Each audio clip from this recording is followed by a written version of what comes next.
वंचित बहुजन आघाडीचे नेते श्रद्धेय बाळासाहेब आंबेडकर यांचे बंधू भीमराव आंबेडकर हे पंजाबमधील लोकसभा होशियारपूर लोकसभा क्षेत्रामधून उमेदवार उभे आहेत आणि ते प्रकाश आंबेडकर यांचे बंधू आहेत।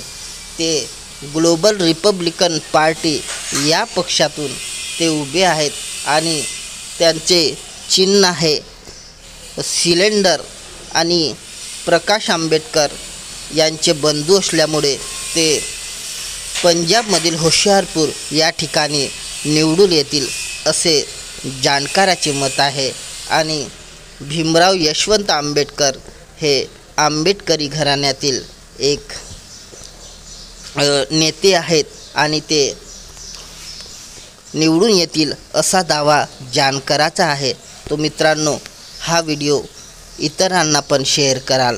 थँक्यू। जय भीम।